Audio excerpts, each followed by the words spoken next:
সবাইকে স্বাগত এটি নিউজে। আপনারা দেখছেন Kazi and Kazi tea presents happening point. আপনাদের সাথে আছি আমি আকাশ এহসান। দর্শক, আমরা ঠিক এই সময় হাজির হয়ে যাই Kazi and Kazi tea presents happening point নিয়ে নতুন বিষয়, এবং আমাদের সাথে থাকেন নতুন একজন অতিথি। আমাদের সাথে আজকে যুক্ত আছেন অধ্যাপক এম শাহাবুদ্দিন পিএইচডি, অ্যাকুয়াকালচার বিভাগ, শেরেবাংলা কৃষি বিশ্ববিদ্যালয়। স্যার, আপনাকে স্বাগত জানাচ্ছি। আপনাদেরকে ধন্যবাদ আমাকে আমন্ত্রণ জানানোর জন্য। দর্শক, যেমন বলছিলাম, নতুন একটি বিষয় এবং নতুন অতিথি। আমাদের আজকের বিষয় অভয়াশ্রম থেকে সমুদ্র, দেশি মাছের ভবিষ্যৎ। দর্শক, আমরা জানি দেশীয় প্রজাতির মাছ আমাদের অর্থনীতির সাথে, খাদ্য নিরাপত্তার সাথে এবং আমাদের পুষ্টি চাহিদায় অঙ্গাঙ্গিভাবে জড়িত। এই পুষ্টি চাহিদা মেটাবার জন্য আসলে আমরা অপরিকল্পিতভাবে এবং দুঃখজনকভাবে গত কয়েক দশকে মাছের রেণু ধ্বংস, মা মাছ নিধন এবং অপরিকল্পিতভাবে এই মাছগুলো আহরণের ফলে একটি ঝুঁকির মুখে পড়ে গেছে। অনেক মাছ হারিয়ে গেছে, অনেক মাছ সরকারিভাবে প্রকল্প নেওয়ার মাধ্যমে ফিরিয়ে আনা হচ্ছে। বর্তমান অবস্থা কি? আমাদের বর্তমান আমিষের চাহিদা পূরণে দেশীয় মাছ কতটা ভূমিকা রাখছে এবং অভয়াশ্রমগুলো বলতে আসলে মাছের জন্য কতটা পরিবেশ তৈরি করতে পেরেছে, এই সার্বিক বিষয় নিয়ে আমরা আমাদের আজকে আলোচকের সাথে আলোচনায় যুক্ত হব। চলে যাচ্ছি তার কাছে। জনাব অধ্যাপক এম শাহাবুদ্দিন, আপনার কাছ থেকে জানতে চাচ্ছি, দেশীয় মাছ আসলে হারিয়ে যাওয়ার একটি মূল মানে আমরা শুনতে পাচ্ছি হারিয়ে যাচ্ছে, কোন কারণগুলো আসলে এর পেছনে জড়িত বলে আপনি মনে করছেন? মাছ হারিয়ে যাচ্ছে এটি প্রাকৃতিক কিছু কারণ, মানব সৃষ্টি কারণ, দুই কারণেই মাছগুলি হারিয়ে যাচ্ছে। যদি জলবায়ু পরিবর্তনের কথা বলেন, তার কারণেও কিছু প্রভাব পড়ছে, তবে তার চেয়ে বেশি প্রভাব আমাদের দেশে পড়ছে মানব সৃষ্টি কারণের জন্য। হতে পারে ইনফ্রাস্ট্রাকচার যেগুলি ডেভেলপ করছি তার প্রভাব হতে পারে, আমরা অতিরিক্ত আহরণ করছি সেটার প্রভাব হতে পারে, আবার পরিবেশটাকে দূষিত করে দিচ্ছি তারও একটি বড় প্রভাব রয়েছে। কাজে নদী, খাল, বিল যদি দূষিত হয় তাহলে মাছ বৃদ্ধি পাবে না, ধ্বংস হয়ে যাবে, বিশেষ করে দেশীয় প্রজাতির মাছগুলি। কাজেই সবগুলি কারণেই একটা মাছের ধ্বংসের জন্য, প্রজাতি কমে যাওয়ার জন্য, জীববৈচিত্র্য কমে যাওয়ার জন্য দায়ী। এক্ষেত্রে আমরা এফেক্টেড হচ্ছে দেশীয় মাছগুলো। আসলে দেশীয় মাছ রক্ষায় আমাদের যে গবেষণা বা জরিপ, এই জরিপগুলো আসলে আমরা কতটা এগিয়েছি নাকি আসলে পিছিয়ে আছি, কি মনে হচ্ছে? দেশীয় মাছ, দেশ, এই দেশ ছোট, কিন্তু এই দেশ মাছের উৎপাদনে অনেক এগিয়ে। সারা বিশ্বের মাঝে এই দেশের অবস্থান পঞ্চম, তৃতীয়, তেলাপিয়ার ক্ষেত্রে প্রথম, ইলিশের ক্ষেত্রে প্রথম। কাজেই তেলাপিয়া উৎপাদনে আমরা বিশ্বের একটা অবস্থানে রয়েছি। সো দেশ বলতে শুধুমাত্র মিঠা পানি নয়, দেশ বলতে সমুদ্র অঞ্চল, উপকূলীয় অঞ্চল, সেই মাছগুলিরও রয়েছে। কাজে জরিপের কথা বলেছেন, আমাদের আধুনিক প্রযুক্তির গবেষণার কিছুটা উন্নতি হলেও জরিপে কিন্তু আমরা পিছিয়ে। আমাদের সঠিক অথবা যুগোপযোগী যে তথ্য থাকা দরকার সেই বিষয়ে আমরা পিছিয়ে। আপনি জানেন, সহসাই এফএও জাতিসংঘের একটি প্রতিষ্ঠান, তারই সহযোগিতায় সমুদ্রে জরিপের জন্য একটি টিম যাচ্ছে। এর আগেও তারা করেছে, কিন্তু সহযোগিতা না পেলে এই জরিপ করা যাচ্ছে না। জরিপের উপর ভিত্তি করে মাছের অবস্থান, মাছের প্রাচুর্যতা এগুলি নির্ণয় হয়ে থাকে। এটি একটি চলমান প্রক্রিয়া। স্বাদু পানির ক্ষেত্রেও কোন মাছ কোন অঞ্চলে কোথায় হারিয়ে যাচ্ছে, কেন হারিয়ে যাচ্ছে, এটি নির্ণয় করা দরকার, এবং সেই অনুযায়ী কীভাবে কে রক্ষা করা যায় সেই বিষয়ে সরকারি, বেসরকারি, ব্যক্তি পর্যায়ে উদ্যোক্তা হিসাবে সবারই সম্মিলিত প্রচেষ্টায় এটিকে ফিরিয়ে আনা যাবে। আচ্ছা, এক্ষেত্রে আপনি সমুদ্রের কথা বললেন, মিঠা পানির উৎসের কথাও বললেন। আসলে একটি বিষয় যদি মনে করে আমরা আসলে আপনি একমত হবেন, একসময় কিছু মাছ দেখা যেত, যেমন একটু আগেও আমরা কথা বলছিলাম মেনি মাছ, খুলসা মাছ, পাবদা মাছ, এগুলো আসলে আগের মতো অনেকটা দেখা যাচ্ছে না। আমরা বলতে পারি যেটা মিঠা পানির উৎস থেকে আসছে। আসলে এই মিঠা পানির উৎস মাছগুলো প্রজননের ক্ষেত্রে মারাত্মক হুমকি, মানবসৃষ্ট বিভিন্ন কারণ বলছিলেন। আসলে এই সংকট মোকাবেলা আমাদের কি করা আসলে দরকার বলে মনে করছেন? আপনি জানেন, বর্তমানে মৎস্য সপ্তাহ চলছে। এই মৎস্য সপ্তাহের মূল প্রতিপাদ্য বিষয়ই হচ্ছে অভয়াশ্রম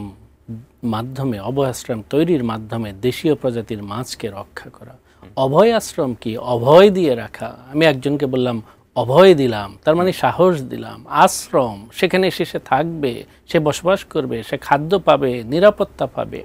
আর এটি মূলত করা হয় মা মাছগুলির জন্য, অর্থাৎ মা মাছ যেন অভয়ে সেখানে এসে থাকতে পারে, তার বংশ বিস্তার করতে পারে, তার বংশের যারা আসবে সেই পোনা মাছগুলি তারা যেন খাদ্য খেয়ে বড় হয়ে আবার আমাদের খাদ্যের যোগান হতে পারে। তাই অভয় আশ্রম তৈরি করা। এই অভয় আশ্রম সাধারণত প্রাকৃতিক জলাশয় অর্থাৎ পাবলিক প্রপার্টি, যেসব অঞ্চলে মোহনা রয়েছে, বিল রয়েছে, হাওড় বাওড় রয়েছে, সেই অঞ্চলগুলিতে করা হয়। অর্থাৎ দেশীয় প্রজাতির মাছকে প্রকৃতিতে অভয়ে উৎপাদন বৃদ্ধি করার জন্য এটি করা হয়। এটি যে অঞ্চলে করে সেই অঞ্চলের প্রাচুর্যতা যেমন বাড়ে তেমনি উৎপাদনও বাড়ে। আর এর সুফলভোগী হচ্ছে ওই অঞ্চলের যারা মাছ ধরবে তারাই। কাজেই অভয় আশ্রম অথবা যে কোনোভাবে যদি মাছের উৎপাদন বাড়ে এটি আমাদের জন্যই সুফল বয়ে আনবে। আর আমরা যদি ধ্বংস করে দেই তাহলে এক সময় গিয়ে অল্প কিছু মাছ থাকবে, চাষ হবে, কিন্তু প্রাচুর্যতা থাকবে না। সেক্ষেত্রে অভয় আশ্রমের কথা যেহেতু বলছিলেন আপনি, সরকার ঘোষিত কিছু অভয় আশ্রম আছে, আসলে বাস্তবে এরা কি কতটা কার্যকর? এবং জরিপের কথা বলছিলেন, আসলে প্রপার ভাবে যে ইনভেস্টমেন্ট প্রয়োজন বা তদারকি প্রয়োজন সেটির অভাব আছে। আসলে এই অভয় আশ্রমগুলোকে আসলে ঠিকভাবে কাজ করছে কিনা? অভয় আশ্রম প্রাকৃতিক যে কোনো জলাশয়, এটি যদি মৎস্য চাষী সমিতি থাকে তাদেরকে নিয়েই সরকারি সংস্থাগুলি করে থাকে। এখন নদীতে অভয় আশ্রম করে আসলো, মোহনার মুখে অভয় আশ্রম করে আসলো, কিন্তু রাতে গিয়ে যদি আমি মাছ ধরে ফেলি তাহলে অভয় আর হলো না, সেটা হলো যে একটা ট্র্যাপের মতো। অর্থাৎ সেখানে ট্র্যাপ হলো, মাছ আসলো, ধরে নিয়ে আসলাম। কাজে ধরলো কারা? আমরাই কেউ ধরলাম। আবার রক্ষাও যদি করি তাহলে কে করবে? আপনি, আমি, আমরাই করব। কাজেই জনগণের সম্পৃক্ততা, জেলে সম্প্রদায়ের সম্পৃক্ততা, সরকারি সহযোগিতা এবং সম্মিলিত জনগণের একত্রিতভাবে যদি এটাকে রক্ষা করা যায় তাহলে অভয় আশ্রম থাকবে, মা মাছ বেঁচে থাকবে, প্রাচুর্যতা বাড়বে, আবার এই দেশের জন্যই সেটি ব্যবহৃত হবে। আপনি, আমি সবাই সে সুস্বাদু বিলের মাছ, হাওড় বাওড়ের মাছ খেতে পারবো, সেটি আমাদের জন্য সহজলভ্য হবে। আসলে সরকার ঘোষিত যে অভয় আশ্রমগুলো সেটি আসলে তদারকিটা খুব গুরুত্বপূর্ণ। এখানে আবার অনেকে দুষ্ট মানুষ অবশ্যই আছে, কারণ জেলে সম্প্রদায় অনেকে শুধু মৎস্য আহরণের উপরে যুক্ত থাকে। তারা আসলে হয়তোবা রাতের আধারে মাছ শিকার করতে হবে, কিন্তু আসলে প্রপারভাবে সেই চ্যানেলটা বা অভয় আশ্রমটাকে তদারকি করাটা আসলে আমাদের দরকার। তাহলে আমরা আশা করি সুফল পাবো। আমি ফিরে আসছি আপনার কাছে একটি বিরতির পর। দর্শক, আপনারা দেখছেন Kazi and Kazi tea presents happening point. সময় হলো একটি বিরতির, ফিরছি একটু পর, সাথে থাকুন।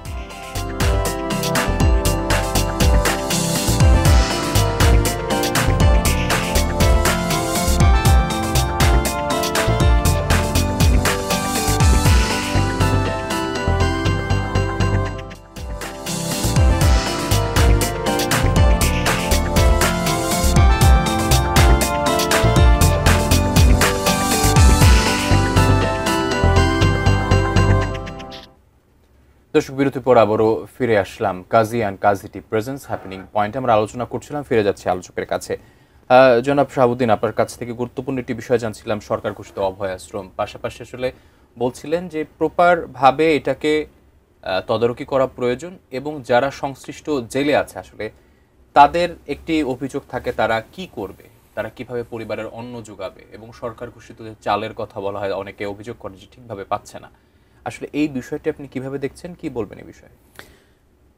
যেমনটি করে থাকে অভয় আশ্রম বিভিন্ন স্থানে করে, আবার মাছ ধরা নিষেধ করে থাকে কিছু কিছু সময়। এটাকে বলে আমরা ব্যবস্থাপনার একটি অংশ।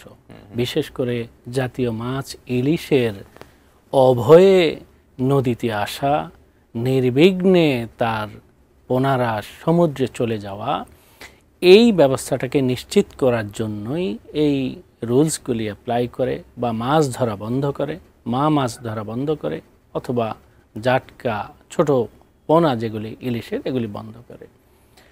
তেমনিভাবে অভয় আশ্রম তৈরি করা মানে হলো ওই অঞ্চলে, ওই জায়গায়, ওই স্থানে নির্দিষ্ট সময় অথবা সারা বছর মাছ ধরা বন্ধ থাকবে। এখন জেলেদের প্রশ্ন অথবা যারা মৎস্যজীবী তাদের প্রশ্ন, আমরা তখন কি করব? যখন এই সময়গুলি আসবে তাদেরকে বিকল্প কর্মসংস্থানের ব্যবস্থা করতে হবে। কারণ ওই জেলেরা মাছ ধরে, মাছ বিক্রি করে, পরিবার সংসার চালায় এবং তার খাদ্য নিরাপত্তা সেখান থেকে হয়। এখন 2 মাস 3 মাস যখন বন্ধ থাকবে, তার মাছ ধরা বন্ধ, তাহলে বিকল্প কি করতে পারে সেটি চিন্তা করতে হবে। বিকল্প হিসাবে মহিলাদের জন্য সেলাই কাজের ব্যবস্থা হতে পারে, বিভিন্ন ধরনের হ্যান্ডিক্রাফট তৈরি করা সে ধরনের প্রশিক্ষণ হতে পারে, তাদের ঘরের মহিলারা সেভাবে তৈরি করলো। আর যারা পুরুষরা অনেকেই এরা খুবই মার্জিনাল, অর্থাৎ তাদের হয়তো ভিটা খুব বেশি নেই, খুব বেশি জমি জমা নেই, ঘরের পেছনে যদি ছোট একটি 10 ফিট 15 ফিট জায়গাও থাকে, সেখানে ছোট একটি ট্যাঙ্ক অথবা চৌবাচ্চা অথবা ত্রিপল দিয়ে মাটিতেই ত্রিপল বিছিয়ে সে যদি তেলাপিয়া মাছের চাষ করে, তার 2 মাস যদি কেটে যায়, সেখানে থেকেই সে মাছের সংস্থান, পারিবারিক পুষ্টি সেটি পেল, আবার অতিরিক্তগুলি বিক্রি করলো, তাহলে তার যদি খাদ্য নিরাপত্তা নিশ্চিত করতে পারি, তাহলে সে তো সমুদ্রে যাবে না, চুরি করবে না, আর আইন শৃঙ্খলা বাহিনীরও এত তদারকির প্রয়োজন হবে না। একদম। কাজেই আমরা যদি তাদেরকে নিশ্চিত করতে পারি তার খাদ্য নিরাপত্তা নিশ্চিত হবে, তার ছেলে মেয়েরা না খেয়ে থাকবে না, তাহলে সে তো যাবে না সমুদ্রে, সেও আইন মানবে। দারুণ একটি আসলে উদ্যোগ। সরকারিভাবে এই বিষয়গুলোর উপরে নজর দিচ্ছে, আরও গুরুত্বের সাথে নজর দেওয়া উচিত মনে করি আমি। এখানে একটি বিষয় আছে, আমাদের ব্যক্তি পর্যায় থেকে অনেকে দেখা যায় আসলে রেণু মাছ ধ্বংস করে, যে ঝাঁকে ঝাঁকে হয়তো বা টাকি, কোয়ের পোনা আসলে থাকে, আমরা কি করি একটি অনেকে আঁচল দিয়ে, অনেকে গামছা দিয়ে, লুঙ্গি দিয়ে, কাছা দিয়ে ধরে খেয়ে ফেলছে। আসলে আইন আছে কিন্তু আইনের প্রয়োগ নেই। আসলে মানুষের কতটা সচেতন হওয়া প্রয়োজন এবং এই আইন সম্পর্কে আপনি কি বলবেন? আপনি শব্দগুলি ব্যবহার করছিলেন, আমার একটু হাসি পাচ্ছিল। এটা হচ্ছে আবেগ করে অনেকেই করে, যে আবেগ দিয়ে সুন্দর শোল মাছের পোনা লাল রঙের হয়, ঝাঁকে ঝাঁকে থাকে, তার মা বাবা তাদেরকে পাহারা দিতে থাকে। আপনি দেখবেন যে শোল মাছের পোনা সুন্দর করে লাল আঙ্গিকে ঝাঁকে রয়েছে, কিন্তু তার নিচেই কিন্তু তার মা এবং চারপাশে বাবা রয়েছে। কারণ হলো ওই মা এবং বাবা তার সন্তানদেরকে পাহারা দিচ্ছে, আর সেই সন্তানদেরকে যখন পাহারা দিচ্ছে, আমরা একটা কিছু দিয়ে তাদের সমস্ত সন্তানদেরকে ধরে নিয়ে আসছি, এবং কিছু কিছু ক্ষেত্রে মা বাবাদেরকেও বড় ধরনের কিছু মাছ ধরার কোচ বা কিছু দিয়ে তাদেরকে ধরে আনা হয়। তার মানে মা বাবা আপ্রাণ চেষ্টা করছে প্রজন্মকে টিকিয়ে রাখতে, আর এই প্রজন্ম তো আপনার আমার খাদ্যই তৈরি হবে। তাদেরকে যদি ছোট অবস্থায় ধরে ফেলি, তাহলে প্রাচুর্যতা কমে যাবে, একটি পর্যায়ে গিয়ে কোনো শোল থাকবে না, কোনো ওই প্রজাতির মাছ থাকবে না। আমি একটিকে উদাহরণ দিলাম, এটি একটি হতে পারে। আরেকটি বড় বিষয়, কৃষিক্ষেত্রে যে রাসায়নিক ব্যবহার করে, এই রাসায়নিকের একটি প্রভাব মাছের উপরে পড়ে। অর্থাৎ রাসায়নিকের কারণে যখন পানি বৃদ্ধি পায়, এই রাসায়নিকগুলি জলাশয়ে চলে যায় এবং সেখানের যে মাছগুলি ডিম পাড়ে, প্রাথমিক অবস্থায় তারা অনেক দুর্বল থাকে, এই মাছগুলি ডিমগুলি সব নষ্ট হয়ে যায়। কাজে রাসায়নিকের প্রভাব একটি বড় প্রভাব মাছের উপর রয়েছে। আরেকটি হচ্ছে দূষণ। আপনি গ্রামে গঞ্জে যেখানেই যান, সবারই আর্থিক সক্ষমতা অনেকটা বেড়েছে, অনেক মানুষ গ্রাম ছেড়ে বিল্ডিংয়ে এসে থাকে, কিন্তু যদি খালের দিকে তাকান, সমস্ত গৃহস্থালির ময়লা কোথায় ফেলবে? পাবলিক প্রপার্টি হচ্ছে খাল, জলাশয়, সেখানে এনে সবাই ফেলছে। এই সমস্ত ময়লা দিয়ে পলিউশন হয়ে যাচ্ছে, সমস্ত খাল ব্লক হয়ে যাচ্ছে, গৃহস্থলী কাজও করা হচ্ছে, খালে সমস্ত কিছুই সেখানে ফেলে দিচ্ছে। কাজে এই যে পলিউশন হচ্ছে, এই পলিউশনটা নদীতে যায়, এই পলিউশনটা সাগরে যায়। কাজে নদী, সাগর, হাওর, বাওর, বিল সবাই পলিউষিত হয়ে যাচ্ছে। কাজে এই দূষণ না কমালে হবে না, আপনার আমার সকলেরই সচেতন হওয়া দরকার, জলাশয়কে দূষিত করব না। আমরা একটু মিঠাপানি মাছে ছিলাম এবং দেশীয় মাছ ছিলাম। আমি যদি একটু জানতে চাই, গভীর সমুদ্রে অজানা মৎস্য সম্পদ আহরণে আসলে আমাদের সক্ষমতা কতটা বেড়েছে জানাবেন। অজানা মৎস্য সম্পদ জানা নয়, তাই জানতে হবে। জানতে হলে কিভাবে জানতে হবে সেটি জানা দরকার।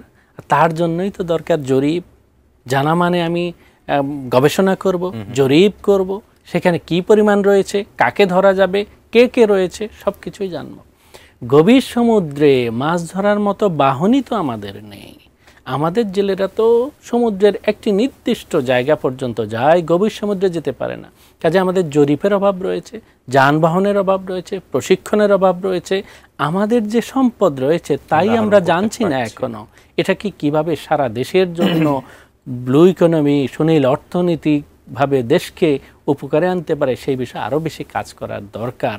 এবং কাজ শুরু হয়েছে কিন্তু অনেক দেরিতে হচ্ছে, আরও বেশি কাজ করা দরকার বলে আমি মনে করি। যে গতিতে আগানো উচিত সেই গতিতে আগাচ্ছে না। সামুদ্রিক শৈবাল আমাদের জন্য একটি সম্পদ। সমুদ্রের বিভিন্ন মাছ রয়েছে, আপনি জানেন কোরাল মাছের এখন ব্রিডিং হয়েছে এবং এটা আধুনিক রিসার্কুলেটিং সিস্টেমে কোরালের, সামুদ্রিক কোরালটাকে এনে ট্যাঙ্কে রেখে তাকে ব্রিড করাচ্ছে এবং সেই কোরাল স্বাদু পানিতে ট্যাঙ্কে আমরা চাষ করছি। কাজে এই ধরনের আরও অনেক প্রজাতি রয়েছে যাদেরকে সম্পদে পরিণত করা যায় এই দেশের জন্য, সেই দিকে আরও গবেষণার প্রয়োজন এবং জরিপেরও প্রয়োজন। আসলে আমরা সমুদ্রের কথাও জানলাম, আমাদের আরেকটু দ্রুততার সাথে হয়তো উদ্যোগ নেওয়া প্রয়োজন আহরণের ক্ষেত্রে এবং আরও যুগোপযোগী পদক্ষেপ নেওয়া প্রয়োজন। সেক্ষেত্রে আপনি অনেকগুলো বিষয় বলছিলেন, দেশীয় মাছ হারিয়ে যাওয়ার ক্ষেত্রে আমাদের নিজস্ব কিছু ব্যর্থতা আছে। সেক্ষেত্রে আমরা কিভাবে আরেকটু সচেতন হতে পারি, কারণ এভাবে চলতে থাকলে একটা সময় তো আমাদের ভবিষ্যৎ প্রজন্ম বা আমরাও হুমকির মুখে পড়বো আসলে আমাদের যে আমিষের চাহিদা পূরণের ক্ষেত্রে। কি বলবেন আপনি? আসলে আমিষের চাহিদা পূরণ আর আমিষের মাঝেও বিভিন্ন ধরনের ক্যাটাগরি রয়েছে। সবচেয়ে উত্তম আমিষ হচ্ছে মাছ। সবচেয়ে ভালো, সহজে অ্যাসিমিলেট হয় অথবা হজম হয় তাই মাছ। অসুস্থ হলে রোগীর পথ্য এই মাছ। কারণ মনে থাকে না বয়স হয়ে যাচ্ছে, তার জন্য কি দরকার? Omega 3 fatty acid, EPA, DHA capsule. হার্টের সমস্যা কি প্রয়োজন? মাছের তেল। কাজে মাছ হচ্ছে এমন একটি উৎকৃষ্ট খাবার যেটি প্রতিদিন আমাদের গ্রহণ করা দরকার। কাজেই উৎকৃষ্ট আমিষের চাহিদা মেটানোর জন্য মাছের কোনো বিকল্প নাই। আর তাই মাছকে ধরে রাখতে হলে মৎস্য চাষী, মৎস্যজীবী, সরকারি সংস্থা, বেসরকারি সংস্থা এবং যারা আমরা পলিউশন করছি জেনে না জেনে সকলেরই সহযোগিতা দরকার। তখনই আমার এই দেশের মাছ আবার ফিরিয়ে আসবে। সবার কাছে মাছ অল্প টাকায় অথবা সহজলভ্যভাবে আমি মাছটাকে পরিবারে নিয়ে আসতে পারবো। আর বিশেষ করে এখনকার একটা প্রজন্ম মাছ খেতে পছন্দ করে না, যারা ছোট, এই প্রজন্ম যদি মাছ না খায়, না খেতে পছন্দ করে, একটি পর্যায়ে গিয়ে মাছের স্বাদই বুঝবে না। মাছের কেমন স্বাদ রয়েছে, মাছ কেমন টেস্টি সেটি সে জানবে না। আর না জানলে কিছু পুষ্টির অভাবে থাকবে এই জাতি। কাজে আমরা চাই যেসব জাতি উন্নত, যেসব জাতি সুস্থ, তারা সাধারণত মাছকে একটা খাবারের, প্রতিদিনের খাবারের অংশ হিসেবে ব্যবহার করে। যেটি আমাদের ছিল পূর্বে সেটি যেন ফিরে আসে। তাই সকলের সহযোগিতা দরকার, সবার সহযোগিতা দরকার। সবাই আমরা সচেতন হব আমাদের দেশীয় মাছ রক্ষার ক্ষেত্রে। অসংখ্য ধন্যবাদ আমাদের সাথে যুক্ত হওয়ার জন্য, আপনার মূল্যবান কথাগুলো আমাদের জানাবার জন্য। আপনাদেরকে ধন্যবাদ আমাকে আমন্ত্রণ জানানোর জন্য। দর্শক, আপনারা দেখছিলেন happening point, Kazi and Kazi tea presence. আমাদের আজকের বিষয় ছিল অভয়াশ্রম থেকে সমুদ্র, দেশি মাছের ভবিষ্যৎ। এই ছিল আজকের আলোচনায়। সাথে থাকার জন্য ধন্যবাদ সবাইকে।